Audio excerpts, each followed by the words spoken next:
নমস্কার বন্ধুরা, আশা করি আপনারা সকলে ভালো আছেন। কাকলি কিচেনে সকলকে স্বাগত। আজকে বানিয়েছি পাকা আমের বড়া। খেতে দারুণ টেস্টি হয়।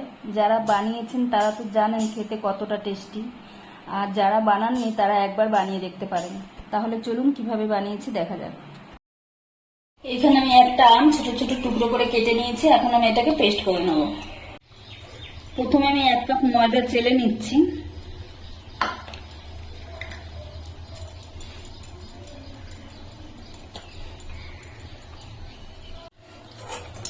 মানে 1 কাপের চেয়ে একটু কম আমি সুজি নিয়ে নিচ্ছি, সুজিটাকেও চেলে নিচ্ছি। আর 1/2 কাপের একটু কম আমি চালের গুঁড়ো নিচ্ছি। সবকিছু আমি চেলে নেব। আর 1 কাপের চেয়ে সামান্য কম আমি চিনি দিচ্ছি। চিনিটা আপনাদের ইচ্ছা মতন দেবেন, কেননা আমটা আমার মিষ্টি, এই জন্য চিনিটা একটু কমই দিলাম। এখন আমের পেস্টটাকে দিয়ে দিচ্ছি। এখন আমি সবকিছু একসঙ্গে মেখে নেব।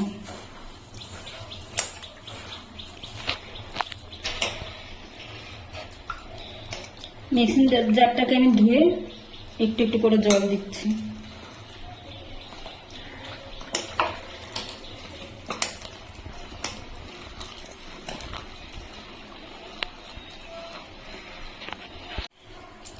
এর মধ্যে আমি কিছুটা দিয়ে দিচ্ছি শুকনো নারকেলের গুঁড়ো। আপনাদের কাছে যদি এটা না থাকে ফ্রেশ নারকেলও কুড়িয়ে দিতে পারেন। এখন আমি মেখে নিচ্ছি আবার ভালো করে। একটু শক্ত শক্ত হয়ে গেছে, আমি একটু জল দিয়ে দেবো।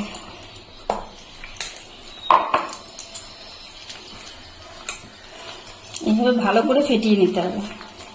আমি 2 মিনিট ধরে ভালো করে ফেটিয়ে নেব। আমি 2 মিনিট ধরে ভালো করে ফেটিয়ে রেখেছি, মানে ফেটিয়ে নিয়েছি। এখন আমি এটাকে 10 মিনিটের জন্য রেস্টে রেখে দেবো, কেননা সুজি আছে, চালের গুঁড়ো আছে, ফুলতে সময় দিতে হবে। 10 মিনিট আমি ঢেকে রেখে দিচ্ছি। 10 মিনিট হয়ে গেছে, আমি এখন ঢাকা খুলে নিচ্ছি। সামান্য পরিমাণে একটু লবণ দিয়ে দিলাম, প্রথমে দিতে ভুলে গেছিলাম। আর অল্প করে একটু বেকিং পাউডার, না বেকিং পাউডার না, এটা বেকিং সোডা।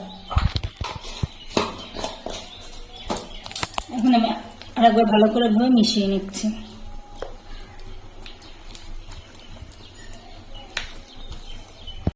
এখানে আমি তেল গরম করতে বসিয়েছি। তেলটা ভালো করে গরম করে নিয়ে তারপরে গ্যাসটা একটুখানি কমিয়ে তারপরে একটা একটা করে আমি ছেড়ে দেবো। আমাদের কাছে মুড়ি থাকলে মুড়ি দিতে পারেন, আমার কাছে ছিল না দেখে আমি দিতে পারিনি। মুড়ি দিলে আরো বেশি ভালো লাগবে।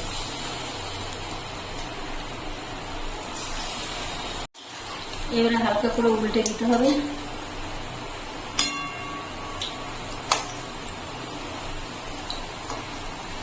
এক পিঠ একটু শক্ত হয়ে গেলে তারপরে উল্টাতে হবে। গ্যাসের ফ্লেমটা লো টু মিডিয়ামে রেখে উল্টে পাল্টে লাল লাল করে ভেজে নিতে হবে। হাইতে করে দিলে তাহলে উপরটা লাল হয়ে যাবে, ভেতরটা কাঁচা থেকে যাবে। এখন আমি উল্টে পাল্টে লাল লাল করে ভেজে নিচ্ছি।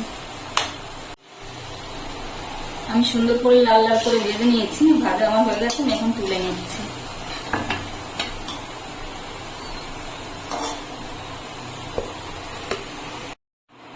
এবার একইভাবে আমি দ্বিতীয় ব্যাচও ছেড়ে দিচ্ছি।